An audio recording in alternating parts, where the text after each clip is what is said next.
House of Astrology Candy YouTube නාලිකාව ඔබ සාදරයෙන් පිළිගන්නවා.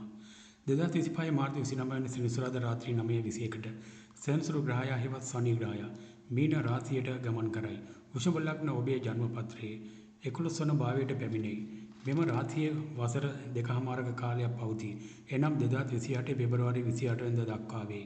අපල ලෙස ජ්‍යොතිෂයේදී හඳුන්වනු ලබන්නේ ලෙඩ රෝග ධනහානි රැකී රක්ෂා ප්‍රශ්න වෙළඳ ව්‍යාපාර කඩාවැටීම් හදිසි අනතුරු නීතිමය ප්‍රශ්න අධ්‍යාපන කටයුතු වලට බාධා ඇතිවීම වැනි දේවල් අපල ගණයට වැටේ. ඒ අනුව වෘෂභ ලග්න ඔබට ශරීර සනීපය ඇති කරන කාලයකි.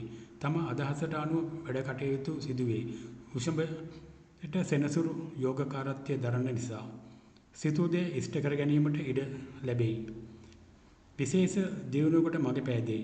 ඉතා දීප්තිමත් වූද සැපවත් වූද තත්ත්වයක් ගත කරන්නට ඉඩ ලැබේ. ධනයෝග ක්‍රියාත්මක වේ. තම බල පුළුවන්කාරකම් ක්‍රියාවෙහි යොදවයි. ඔබේ තත්ත්වයට උසස් කිරීමට හේතු පවතී. තනතුරු වලින් ඉහළ යයි. තත්ත්වයට සුදුසු තනතුරු ලැබේ. පින් ඵල දෙන කාලයක් වන්නේය. පවුලේ දියුණුව වැඩි වෙයි.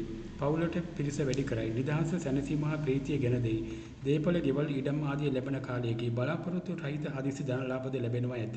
සුදුසු වයස නම් විවාහය පවා ස්ථිර වේ. මුදල් අතින් වාසනාවන්ත වෙයි. ප්‍රසිද්ධියත් සමග ලාභද ලැබෙන්නට පුළුවන්. භූමියෙන් ලැබෙන ලාභද ගොවිතැන් කටයුතු වලින් විශේෂ ලාභ ප්‍රයෝජන අත්වේ. කරන කින සෑම කටයුතු වලින්ම සෑම තැනකදීම දියුණුවට කටයුතු සැලසේ. මහලු අයගේ විශේෂ උපකාර ලැබෙනවා ඇත. වෘෂභ ලග්න ඔබ වෙළඳ ව්‍යාපාර ආදියෙන් පටන් ගැනීමට හොඳම කාලයකි. රාහු මහ දසාව පවතින අයට මැයි 20 දක්වා විශේෂ ධන යෝග ක්‍රියාත්මක වෙනවා. රැකියාවේ උසස් වීම සහිතයි. නව තනතුරු ඇතිවේ. නිතරම ඔබේ ආශ්‍රයයට හිතවත් පිරිසක් ඇතිවේ. වෘෂභ ලග්න ඔබේ ජන්ම පත්‍රයේ චන්ද්‍රයා හෙවත් සඳු 4 වන භාවයේ 10 වන භාවයේ සහ 11 වන සහ 12 වන භාවවල සිටින අයට අපල වැඩි කරයි. එම අය පමණක් කාකනිල් මැණික් ගලක් දැමූ රිදී මුදුවක් තිරයේ දිස්වන ආකාරයට සාදාගෙන පිරිමි අයෙකු නම් දකුණු අතේ මැද ගිල්ලටද කාන්තා අයෙකු නම් වම් අතේ මැද ගිල්ලට දමා ගන්න. අනිත් අයට කිසිවක් අවශ්‍ය නොවේ.